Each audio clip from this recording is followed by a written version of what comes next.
Hello,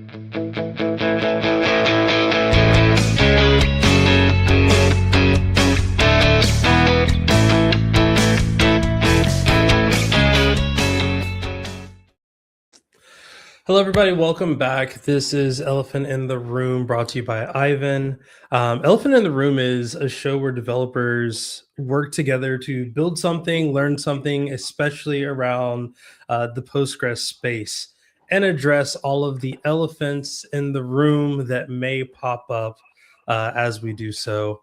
I'm Jay Miller. I'm a staff product advocate for databases at Aiven. And this week, my guest is Alexis Roberson of LaunchDarkly. Alexis, how are you doing? I'm doing pretty good. I feel like this is the third live stream, so I'm getting a feel for it now. I'm getting a rhythm.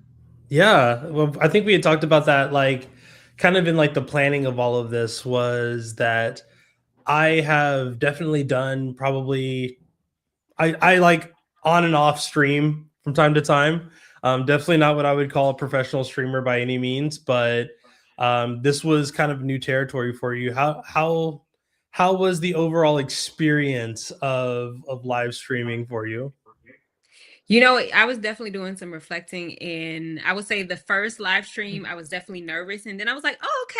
It helps to have like another person that you can actually talk to and not like talk to the maze.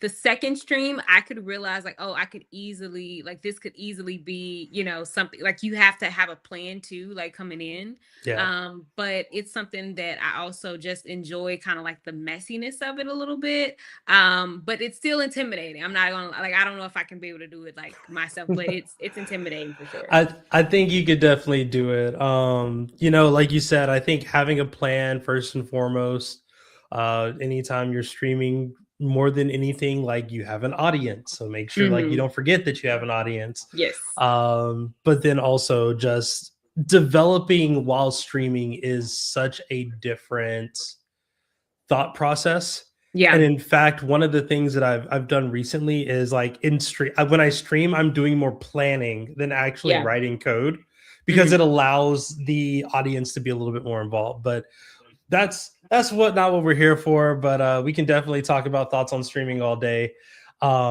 We built an interesting project. In fact, it was one of those projects that, like, I was like, okay, this will be all right. This will be cool. And then by the time we were done with it, I was like, I am stunned at how Yeah. much fun, Yeah. how cool, like, building this dashboard was. Yeah. Um, and with that being said, let's walk through it a little bit. I'm gonna try to make sure I can do this without messing things up. I think I think the dashboard is running. It says it's connecting, so we'll see what happens. Okay. Uh-oh, it looks like I'm missing an ID. Um, can you share on your It's side though? saying client side ID. Yeah. And I don't even think that that's necessary, but I'll send it. I'll send it. Okay, send it to me, and we'll talk a little bit more about, like, what we were trying to build in that process. Yes. So the idea was, for those that don't know, LaunchDarkly. Why am I explaining this? Can you explain LaunchDarkly? Because I will do a terrible job. Can you give people kind of a 5,000-foot view of what LaunchDarkly is and does? Yeah, I mean, I think you were doing a great job. Like, just started, like, LaunchDarkly, you got the name right. I think that was Yeah. great. Well, I will say that a lot of folks have known LaunchDarkly about, like, when it comes to feature flags and feature flag management, and we have done, like, that's been our bread and butter, and that is obviously what we still like champion and what we do. But we've also been able to add other steps to that. So we've been able to add like observability. We've been able to add AI configs, and this is to be able to add sort of like more options so that developers can be able to support developers from every step, from delivering the feature, using feature flags, to being able to track the impact of those feature flags using observability, to then be able to track, how does AI, like how does, changing out different models that you're using for, AI agents or whatever AI systems that you're using. If you were to change those out, like how does that also impact your system? And so, feature flags, those are sort of like the pillars. It's feature flags, it's observability, it's also AI configs. And added within that is experimentation, like how you're able to experiment with different outcomes. And so I look at LaunchDarkly as a full service sort of product, a feedback loop that helps you to be able to, make sure that you're shipping out things that your developers are using, and that's also useful. I love that you brought up kind of two words in there that I think about when I think of LaunchDarkly now, which is the observability side and the like experimentation side. Yeah. I think that that's one of the things that just in our roles, like we're both in developer relations, like I love the experimentation part of doing any of this, which is like, hey, what happens if? And the problem with what happens if in most cases is that if you don't have a way to capture or measure what's actually happening, then you're kind of just wasting time. So Yeah. there is this, concept of, well, hey, I want to do A/B testing, I want to do feature flags, I want to do these things. But the thing that was missing for me, just having not used LaunchDarkly that much before this experiment, was the observability side of it. Okay, let's see exactly like what we can get from doing these things. You've given me a client ID, so I'm going to paste that in. Do I need to put that in like an environment variable or Yes. If so, I guess the environment variable I think I didn't see show it up. here. Okay. And so Yes, that's exactly right. And so I will say that we definitely focused on feature flags, and that is still what we do, but we have, diverted to observability and AI configs as a natural sort of progression.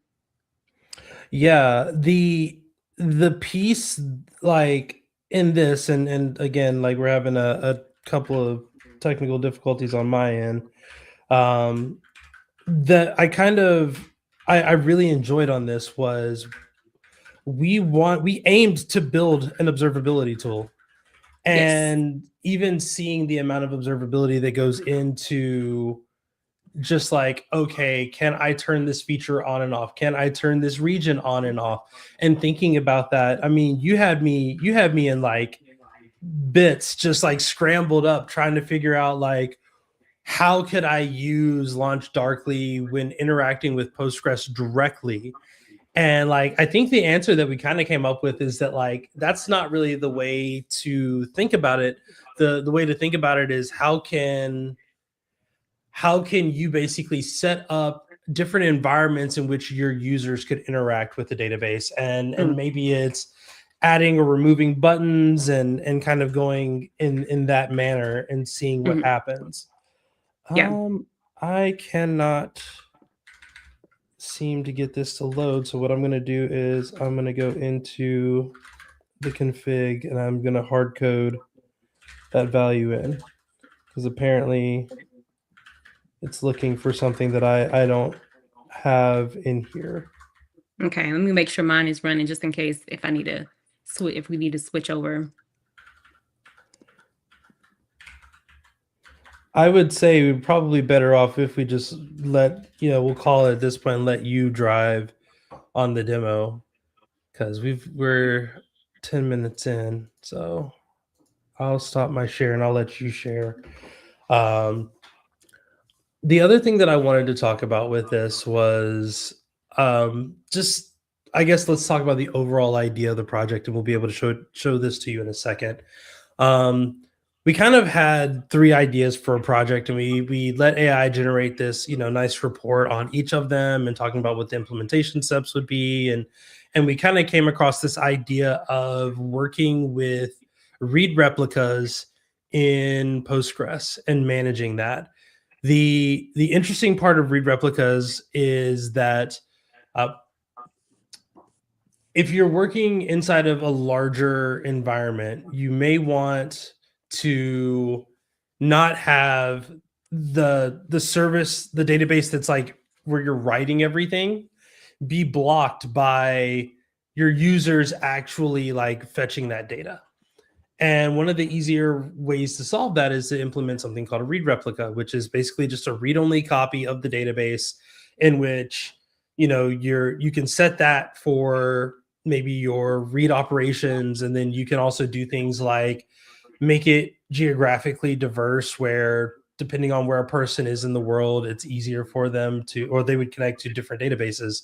But you have the hassle of trying to keep all that information in sync. And luckily for us, like read replicas are pretty easy to do within Aiven. You just click a button and then you set up the config.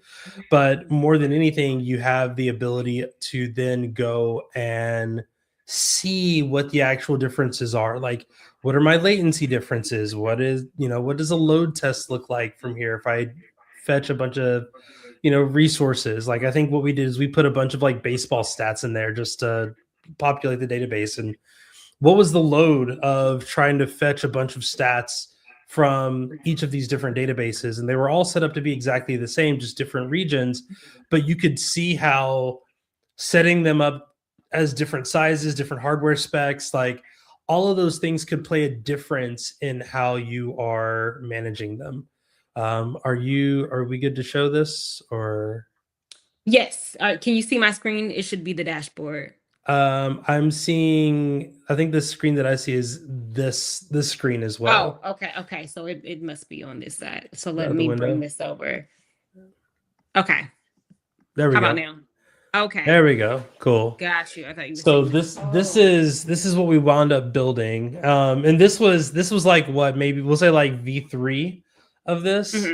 So I think like V1 was like the AI tailwind special. And then we tried some updates and it got better. It got significantly better. And then the last bit around, I just added some features on top of kind of what we already had, and we just went from there. Yeah. So let's start, I guess, in the demo of this. Like at the very top, we have our 3 different databases: US East, EU West, and Asia Pacific. I think all of these are AWS nodes. All of them are the exact same specs. And the thing that we wanted to see was like, can we just actively test these regions and get the latency and see what the difference was between these regions?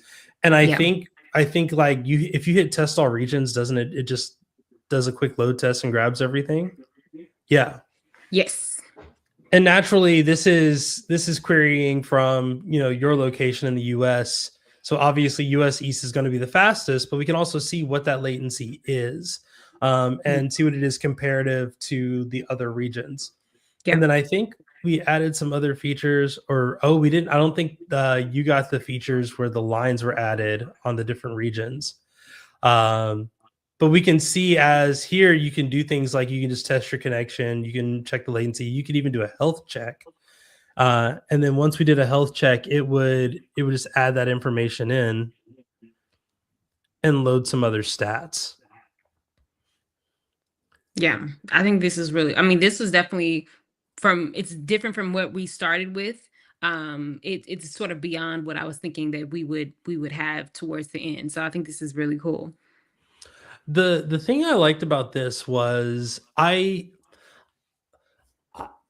only been in the Postgres like space. I've used Postgres for a while, but I've only been like thinking about it beyond like I'm a developer. I need a database for about a year. And the common conversation in this is very much, hey, use PG stats, use PG stat statements, use PG stat statements. And I was like, I don't understand what I can get from using PG stat statements. And this showed just straight up like, there's a lot of information to be like dug into and explored by just hitting. It's literally just select star from PG stat statements, and then you get like all this information. lined up for you. Yeah. Now, did the PG stat statements, did they also structure the data also for you in this way? Yeah, I mean, I That's think the only thing that I had to do outside of this was we made a view that Mhm. made that recent check history a little bit more performant. Okay. Because we didn't want to grab like everything from just select star. So we Right. were like, oh, grab like the last 10 of these and then like showcase them. That way they all pop up. But I mean, the query was quite literally like select star from PG stat statements, Yeah. where like the query is not like insufficient privilege or something like that, where it's not like a system thing happening.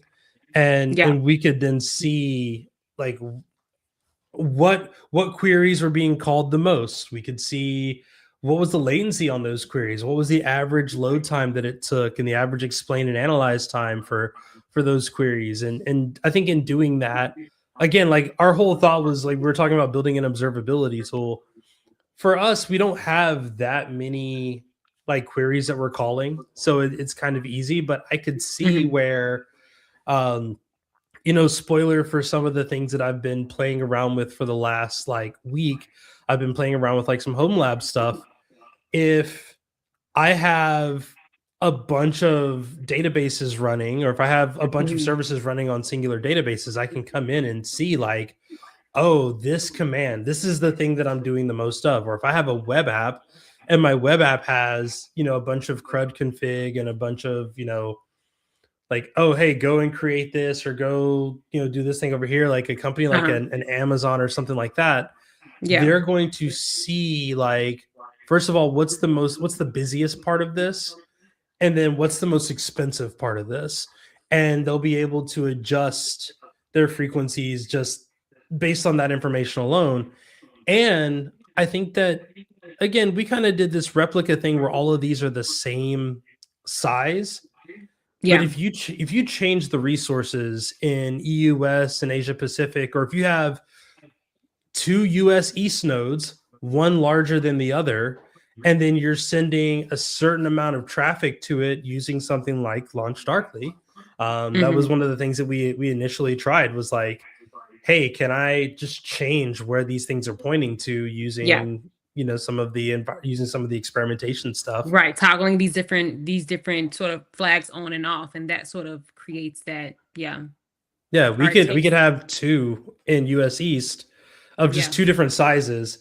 Send half of our traffic to the smaller one, half of our traffic to the larger one, and see Hmm. what the actual load is over time, and see Yeah. whether or not it's worth moving everybody over to that larger node, or trying to further optimize down the road.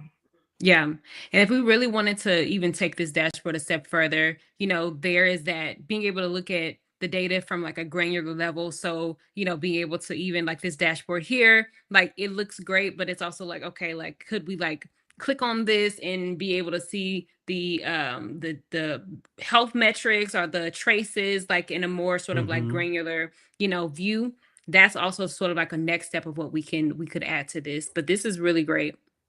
I'm sad because like the features that we added, y'all have to go check out the second live stream, because there were a couple of features that we added that I think I never submitted the PR, and I've already wiped them now because I was trying to get this ready. Oh, That's okay. That's that's okay. People, okay. That's all right. That's all right. But do you like you have an idea of like what you did? I mean, the it's yeah, it's still there. So it's like if you wanted to add that, we could add it down the line, back. you could totally do that. I think the coolest feature that we had was, because we had those views that were loading all of those, like some of the like common stats that we were looking at, we had those loaded into a view. We actually used that to build a chat bot. Yes, Every website's got to have a chat bot now. has to Um, have one. but It's we were able to mandatory. actually go in and say like, what is the most expensive query that's called on this server? And it could go and it could fetch that information for us, and give us that information back in detail. And Yeah. to me, So like, so it was useful. so, yeah, it was so easy to set that up with like, just had like Olama running in the back end with like Gemini, Mhm. or I think it was Gemma 3. Yes. And it was just like, hey, use this. We're gonna ask a question. We just need you to fill out an answer and tell us where are we spending all of our resources. Um, what was the average load time over this span, this time period. And I think about that just from the perspective of like sometimes networking problems happen and they're not your fault.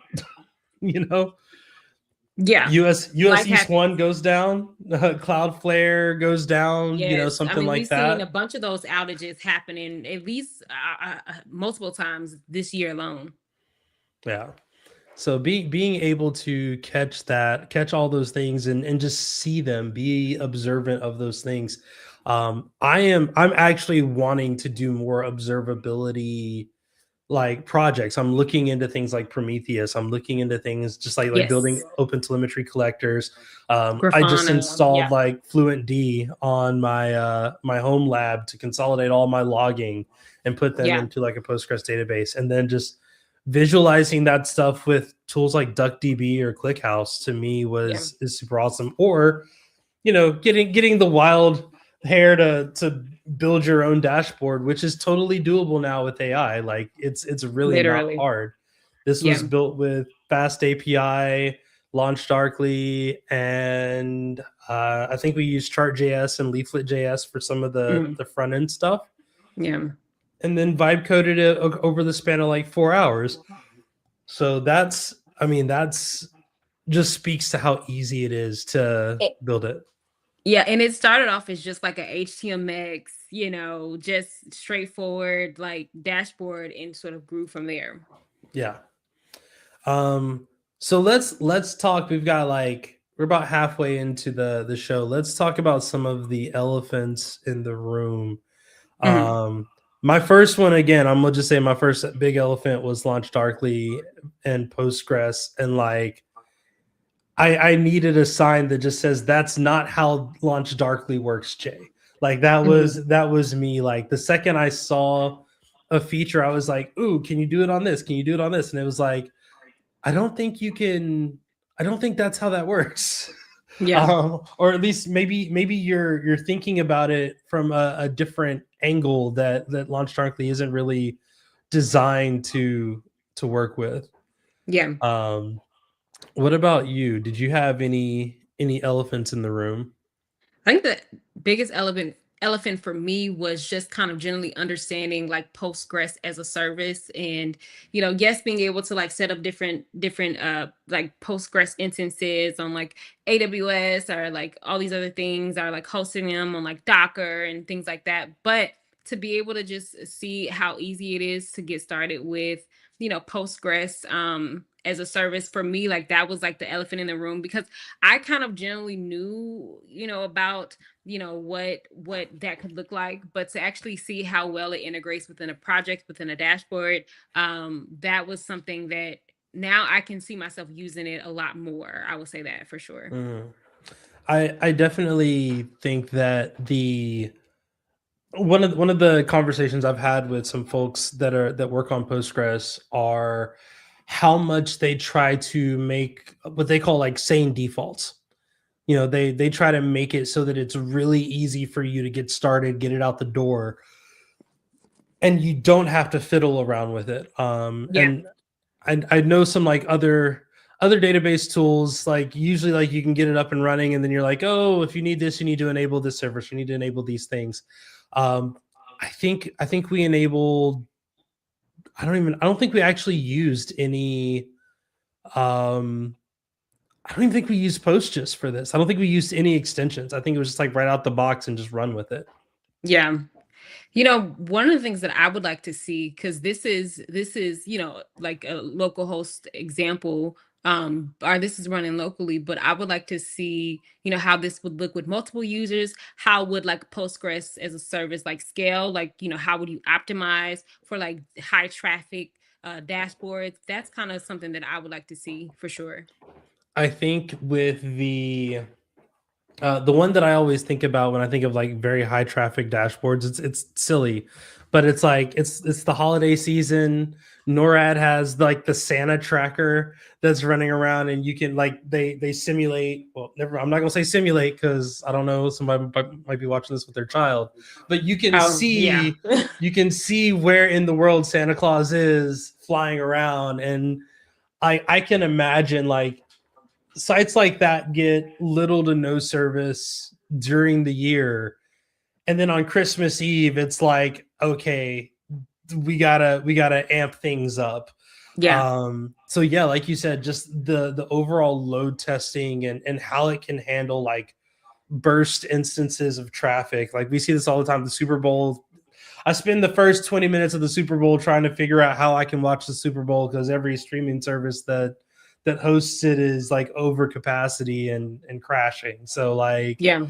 being able to see this information and see it loaded, or see it running with multiple users and actual load. I think it would Yeah. also be interesting to see like how other people would test different pieces of this using the same site. What questions would they ask? Yeah. What are some similar thoughts they might have? Yeah. Um, Yeah, that makes sense. Go ahead. You had a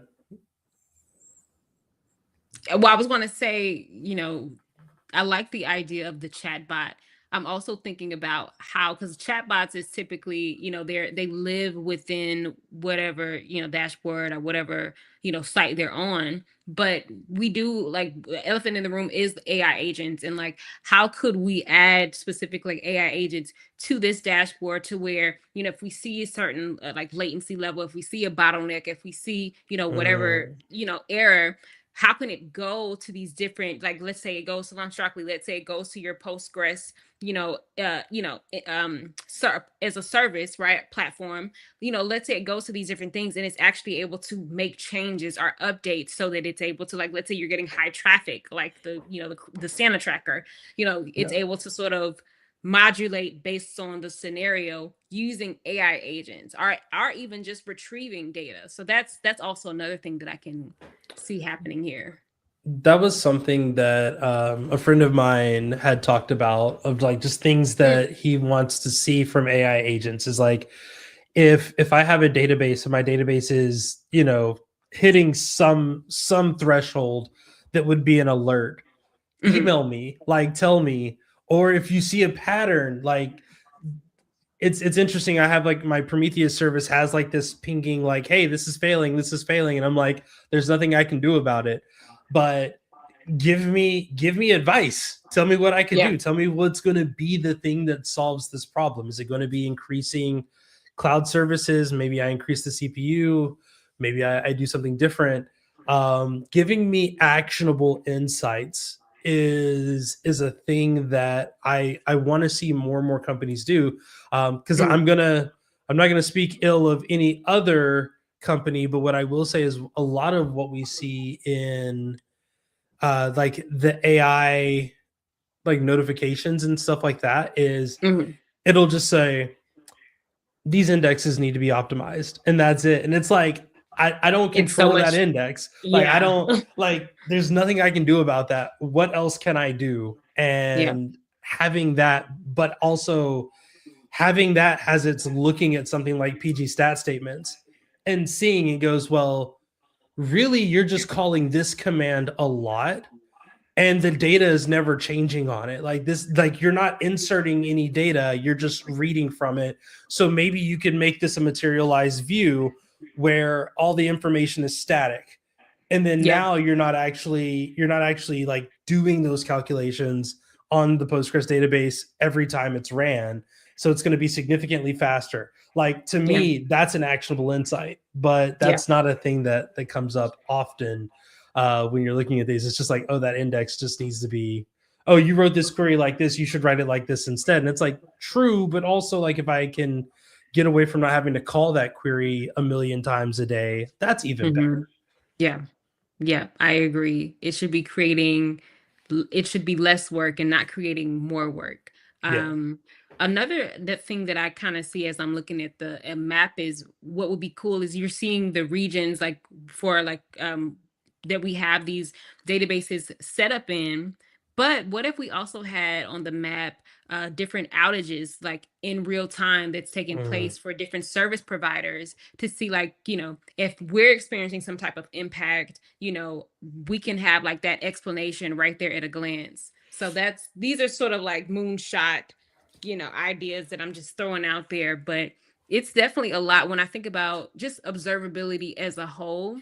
There is so many strides that's happening to make sure that it's keeping up with the times, or not keeping up with the times, but that it's evolving in the same way that other fields are, like AI and things like that. And one of the things that I'm loving more is that we're talking about AI adoption within observability. We're talking about how do we really measure ROI, and not just saying like, oh yeah, we're experiencing less errors in production. It's like, how do we actually measure that and have a dashboard that really encapsulates that experience? Yeah, and I would love for you to show kind of how easy it was to maybe like modify this a little bit. I think you have like you created like a feature flag on the refresh button to just like, oh, just disable this and we can just run the refresh every like X seconds or whatever. Yeah. So what I wanted to do, the goal was, and I could have done this on any of these features. I could have done it on the map feature. I could have, did it anywhere else. But I wanted to test out, the idea of what is like called like rage clicks. I'm not sure if you're like familiar with or heard of like rage clicks in that way, but it's essentially the user experience. If they're clicking a button, they're expecting something to happen. And on your side as a developer, if you notice that there's an uptick in that, then it's an indication that, okay, something must be wrong. So here I just simply like use cursor to like disable this button, and I created let me pull it into here, into this view. Grab this. So I created a feature flag. Let me see. What am I? Oh, grab the wrong thing.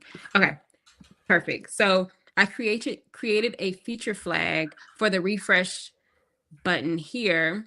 And so if I wanted to like toggle it on and off, I can do exactly that. Yeah, I can do exactly that. So like this is in production. So I would go here. There we go.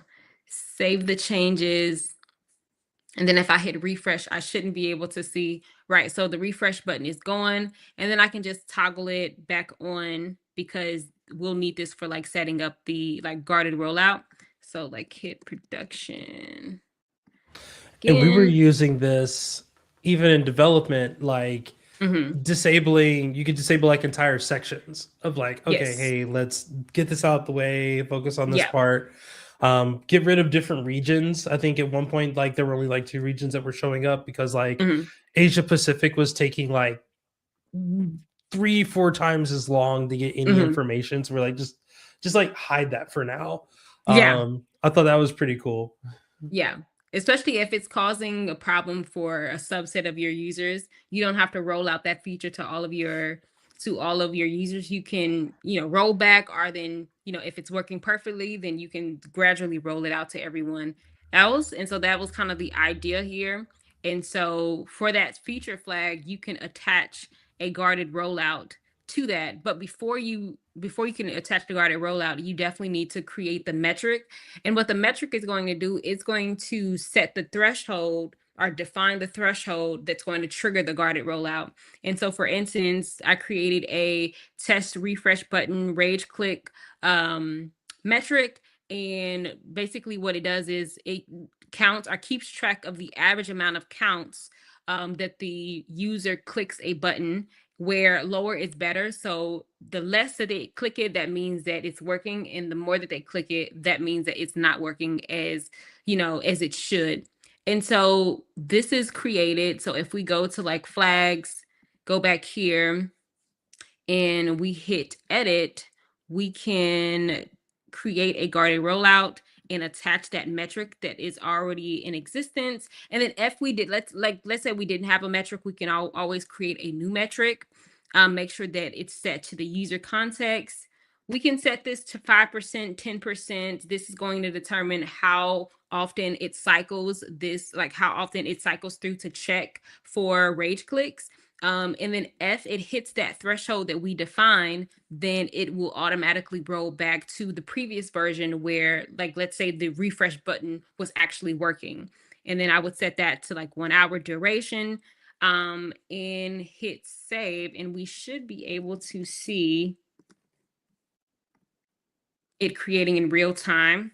Perfect. So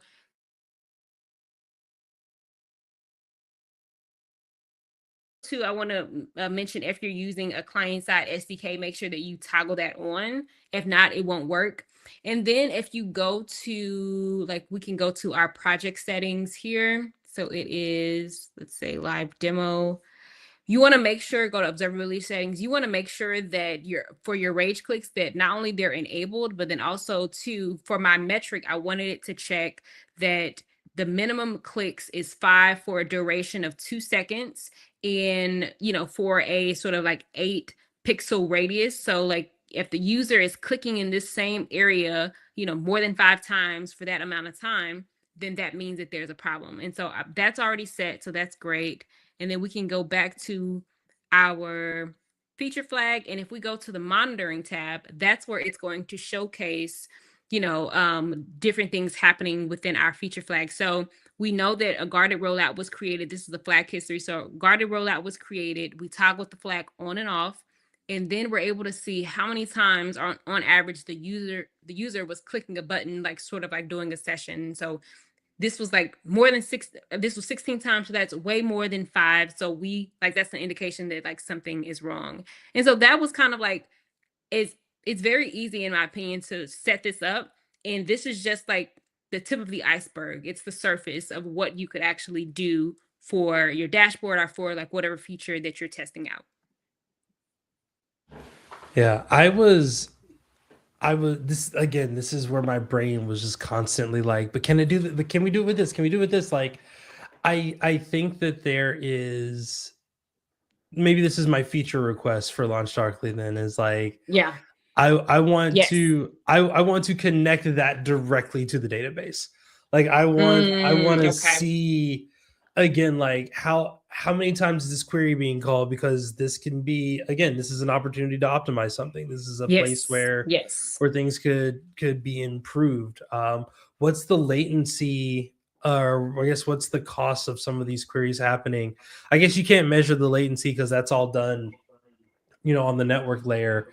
But just seeing things like LaunchDarkly be able to change things within my app, but also measure them not just from the application side, but measure them from like the internal side. Seems to be really cool. And again, like you have that like errors, logs, traces, kind of that open telemetry thing. It would be interesting to see, like, is there an open telemetry collector built in? But I kept wanting to ask, like, can we do this? Can we do this? Can we do this? And it was like, it's like, no, that's not what it is now. So. Yeah, no, and that's really good. That's really good feedback that I can definitely share, because we're definitely looking to make improvements. But and like, you don't have to use LaunchDarkly, you can use whatever that works for you. But I just think that it's really cool how far things like this and solutions like this change, and seeing the connection between putting feature flags with observability. Like they actually go together real bad. And I think that more companies are, understanding that. So yeah. Yeah.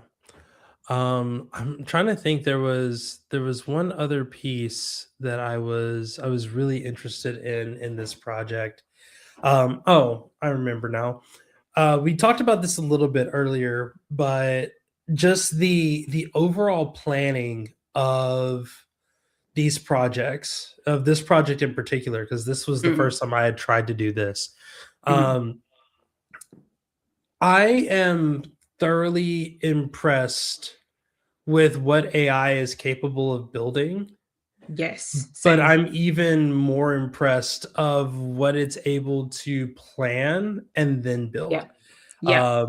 And I think that like this is when we talk about like developers roles and things like that, I keep fighting with the like give me as much information as possible and allow me to give all that information to AI, to Gemini, who has like a really large context model, or Claude, who that's my preferred model. Same. um give it as much information as possible, Hmm. and then tell it to build a thing, and then just be Yeah. candid with it. Like Yeah. I feel bad because I think there was one moment where it like built a thing and I was like, that is ugly. And it was like, hold on, I'm sorry, let me fix that for you. And what it put together was like, I was like, much better. Like Yeah. this is significantly better. But it was one of those things where it was like I didn't think it would be able to compartmentalize that's ugly and Yeah. then Wait, design. do you like to compliment your AI? I kind of like to compliment, like, you like, great job. Like, I kind of like to compliment mine. I feel like I it. did on that one because Okay. Okay. I should have made it a memory. Like they have that like concept of, oh, you can do a memory and then from there it'll try to replicate that more often. But it was, I feel like I don't give it compliments, Mm-hmm. but if I'm struggling with something and it gets it right, then I compliment it. I'm like, okay, we've gone back and forth like 5 or 6 prompts on this and it's wrong. Just do this. It does it. I go, perfect. Like Yeah. that's exactly what I needed. Good Yeah. job. Now let's keep it moving. I think that was something that, like, even in this, and I don't think there's not any there wasn't any like specific issues on this. I was trying to find Yeah. the planning doc that we made, Mm-hmm. because honestly, just to show off the planning doc, Yes. it was so easy for us to, I think I said like save it as a PDF and then Mm-hmm. from there just like present, and that worked so well. So let's see, I'm gonna have to bounce back and forth between windows here. So Here, and uh I'll drop the. Do you want to share? I'll drop the link to the. yeah, I can bring it up here. So like again had no clue what we were going to be doing with this, but what I did know was that it was like, let's make this something worth looking at. And Mm-hmm. even with it, it was like, give it a title, talk about the technology that we're using, talk about who's involved, talk about how we're going to do this. I caught so much hell with just this part. Like, give Oh, the me visual. give me the system architecture, but do it in Mermaid. Like, it did not know what to do with, like, stuff was all like, it was so close, and half the time like it wouldn't even render. But then when it finally rendered, it was like, okay, this is great, but it's hard to read. So let me just tweak it a little bit. And from there, we were able to, like, it was able to still build it out. But then even like, hey, let's check latency testing. Mm-hmm. Like, why specifically are we using these technologies? I also want to throw out, I probably should have included Alpine JS in this because I think it would have made some of the stuff a little bit faster versus using Mm-hmm. HTMX for everything. Yeah. Um, you live and you learn, right? It's Um, trade-offs.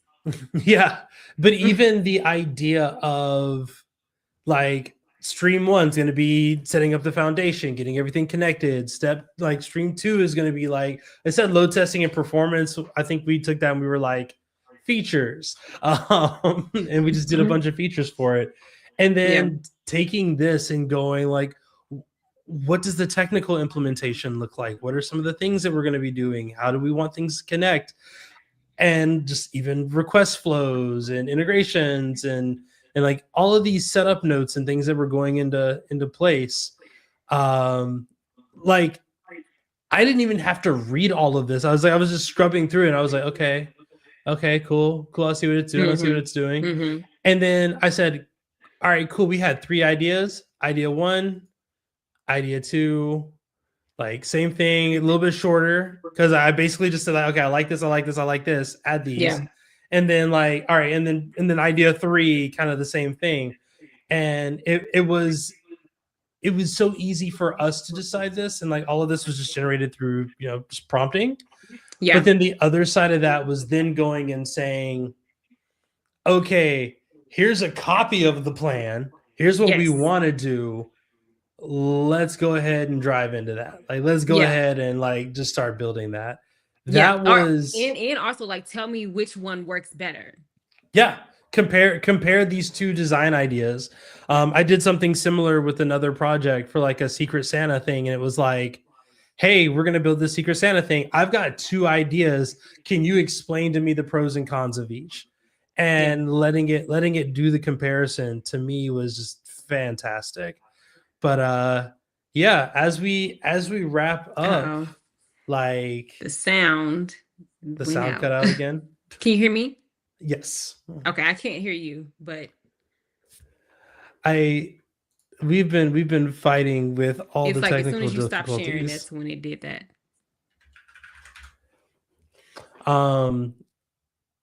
Yep, I was gonna say, and with that, I think that we're gonna probably start wrapping up. Now, can you hear me now? Yes, I can hear you. Perfect. There we go. Okay. StreamYard has been testing us today. We've had a couple of disconnects. Literally. But you know what? I love the fact that we're able to like use that. Like I was like, hey, like, we have this plan. What will this look like as like a demo? You know what?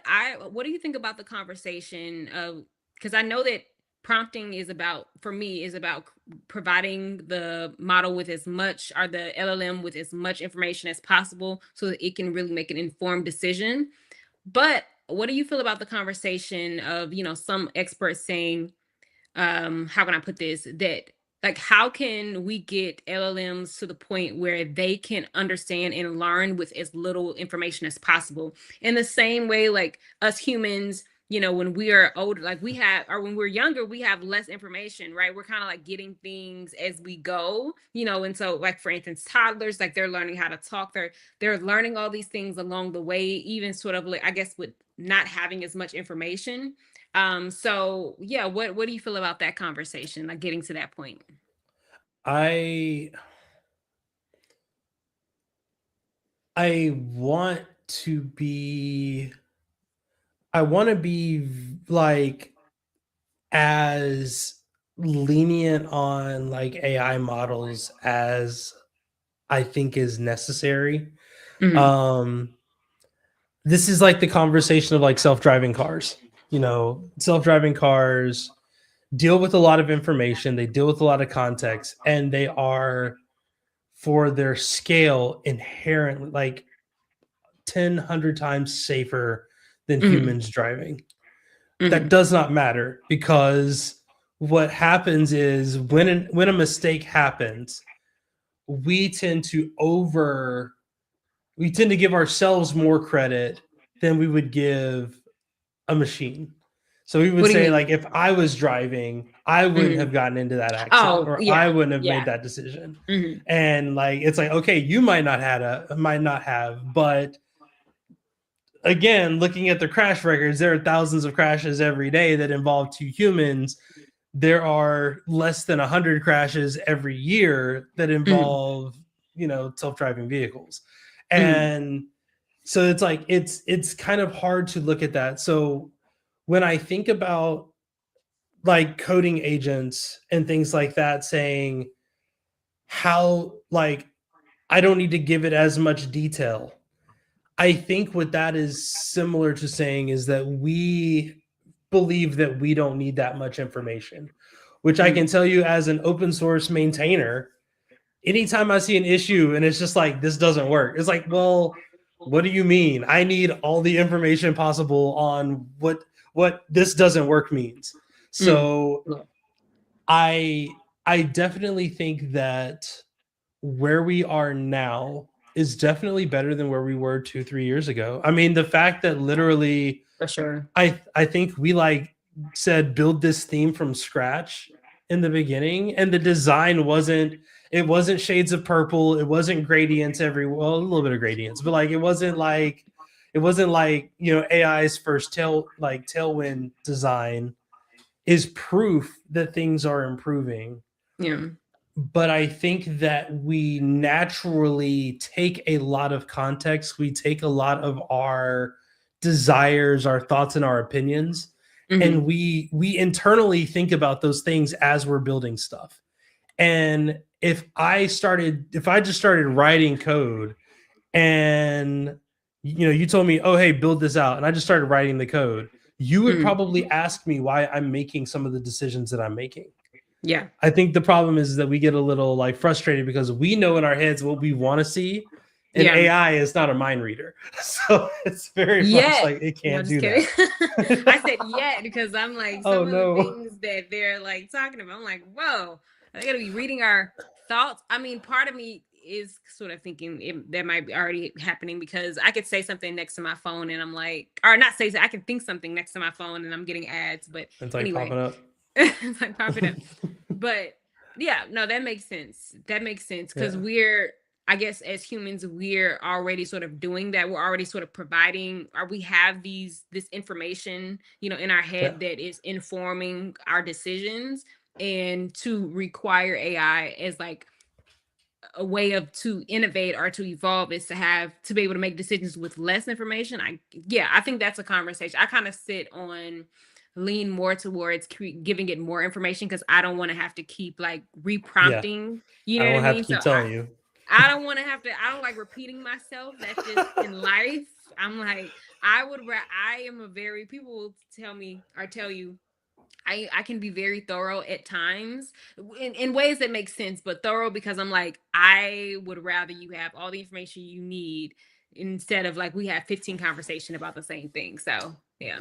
I think that's where like the using AI to develop a plan comes in handy, because then like Yes, start again, with a I plan. I love the idea of like, I'm not a designer. I can tell you what ugly looks like.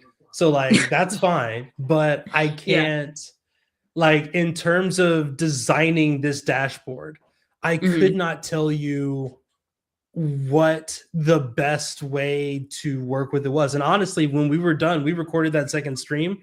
The thing that I did was I actually sent a screenshot of the page to a UX designer and Mm, said like, hey, how would you improve on this? And let them yeah. go, well, this would do this, and change the color schemes here. Like, it's good that you did this, but also it's a little distracting. Like, it was interesting to see how they thought about the problem, where for me it hmm was, I just want buttons on a screen and I want it to feel somewhat modern. And if we can Yeah. do that, then great. Yes. um but I think that like one of the things that I've been doing, shout out to Leticia Avro, who I sat in a workshop from her, and she taught me hmm like the Mirise database planning method, or like project planning method. hmm And Mirise is like this tool that's used it's like actually taught in schools in like France and Paris and stuff.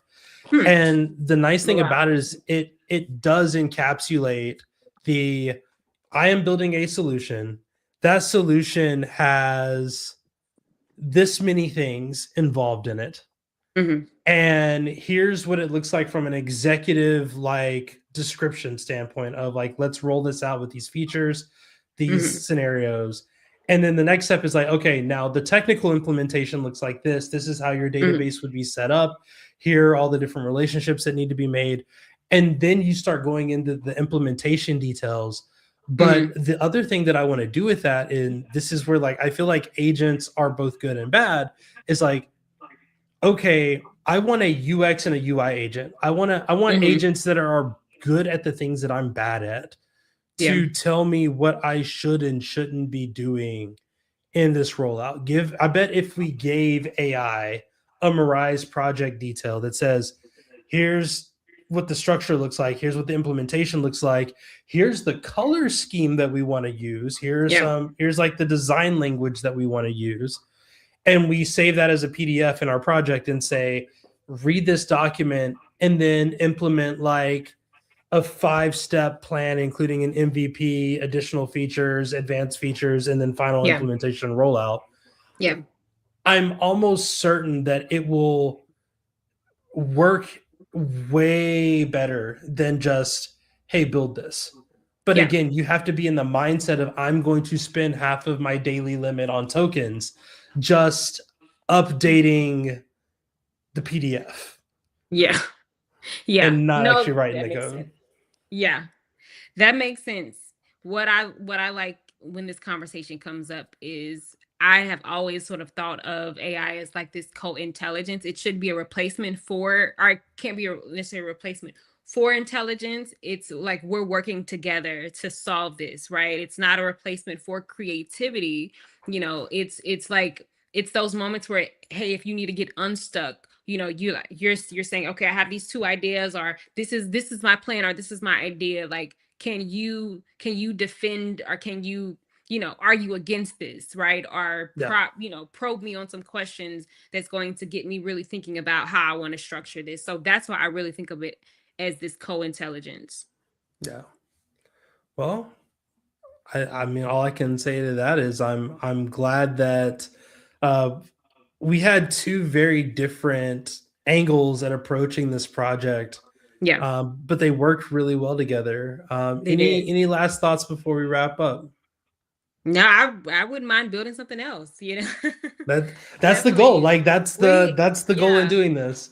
yeah. In that case, I will share because I'm not supposed to talk about Ivan stuff, but in the last minute, I will talk about the Ivan stuff because you mentioned wanting to build something. Yeah. Um, we just launched free Kafka, free tier Kafka, like Kafka but free though. Oh, So okay. if you want to do some event streaming, we also just launched our gift to developers. Our developer tier of Postgres is $5. Stop. Okay. Like run a Postgres database for $5 in the cloud. There you go. I That's what we're pay more for doing. my Netflix account. Actually, let me take that Exactly. back. I use somebody else's, but I was still. gonna say if you haven't found somebody's Netflix account that you can use, like Right. $5 is great. My entire like I moved a bunch of my databases in my home lab to the cloud, and I think it's like $20 a month for like Wow. four different database service, four different Postgres databases. But I say all of that because right now there's a competition, and I will have to go grab the link.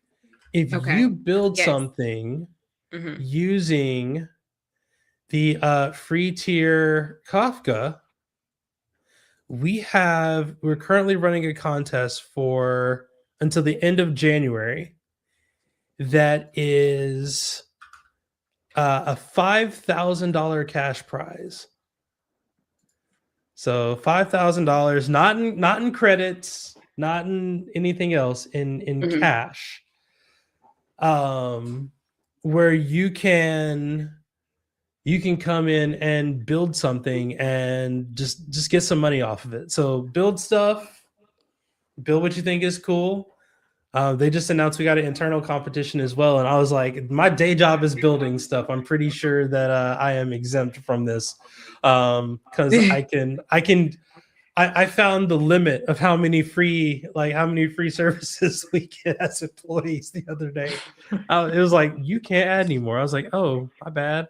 Um, but yeah, if you're building stuff, I just put the link in the comments.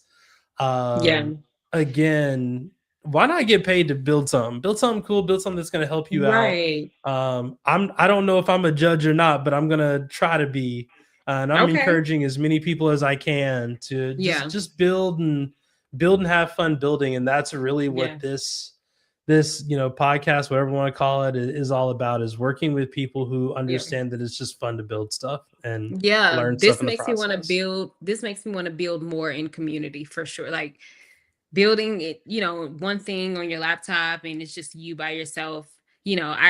I can tend to do that and sort of be in my head, but building in community is something that I think I need more of that. I think that would be really great. Yeah, I'm also going to put in there a link to this dashboard. Um, Play around with it, build stuff off of it. I would love to see more people do stuff with that. And if you see where we made mistakes, submit a pull request and we'll fix it. But that's going to do it for us. This has been Elephant in the Room. Again, my guest, Alexis Roberson. Thank you so much, Alexis, Of for course. hanging out with me. We've been hanging out for like 3 weeks just like planning This and far. building. It was a whirlwind, but it was a ton of fun. Yes, absolutely. Thanks for having me. This was really great. I really enjoyed this for sure. And of course, follow Alexis on social media and LinkedIn and all that other good stuff. And maybe she'll start streaming. I don't know. We'll have to see. We'll What see. happens. We'll see. We'll see. Let's get through Christmas. All right. Well, that's gonna do it for this episode. I'm Jay Miller, and my guest has been Alexis Roberson of LaunchDarkly, and this has been Elephant in the Room. Until next time, see you later. All right.